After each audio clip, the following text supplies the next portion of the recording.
আরাফার দিনে 4টি গুরুত্বপূর্ণ আমল আপনি মিস করবেন না। এই 4টি আমল যদি আপনি করতে পারেন তাহলে আরাফার দিনের ফজিলত আপনি পেয়ে যাবেন। আরাফার দিন হচ্ছে এমন দিন যে দিনে দোয়া করলে আল্লাহ তাআলা দোয়া কবুল করেন।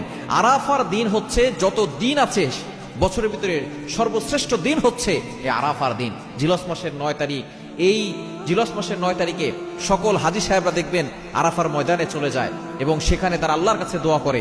এই দিনে আপনি 4টি আমল করবেন। নাম্বার 1, 1 নাম্বার হচ্ছে আপনি রোজা রাখবেন। কেননা নবী সাল্লাল্লাহু আলাইহি ওয়াসাল্লাম জানিয়ে দিয়েছেন, ইন্নী আহতাসিবু আলাল্লাহ, আমি আল্লাহর কাছে ধারণা করছি, সিয়ামু ইয়াউমি আরাফা, যে ব্যক্তি আরাফার দিনে রোজা রাখবে, ইন্নী আহতাসিবু আলাল্লাহ আইয়ুকাফিরা সানাতাল্লাতী ক্বাবলা ওয়াস সানাতাল্লাতী বাদা, তার পূর্বের এবং পরের 1 বছরের গুনাহ আল্লাহ তাআলা ক্ষমা করে দিবেন। কেন মাজিদের আপনি কল্পনা করতে পারছেন? আপনি একটি রোজা রাখবেন, আপনার 2 বছরের গুনাহ আল্লাহ তাআলা ক্ষমা করে দিবেন। নাম্বার 2, দ্বিতীয় নাম্বার হচ্ছে একটি দোয়া পড়বেন, লা ইলাহা ইল্লাল্লাহু ওয়াহদা লা শারীকা লা লাহুল মুলকু ওয়া লাহুল হামদু ওয়া হুয়া আলা কুল্লি শাইইন কাদির। এই দোয়াটা বেশি বেশি করে পড়ার চেষ্টা করবেন।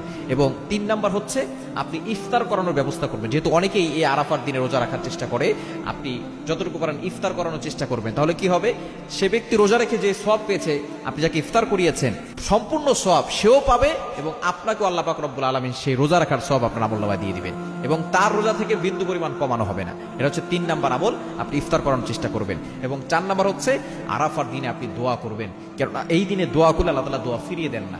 আপনি আল্লাহর কাছে যা চাইবেন আল্লাহ পাক রব্বুল আলামিন সেটাই কবুল করবেন। সুতরাং আরাফার দিনে এই 4টি আমল কখনো মিস করবেন না।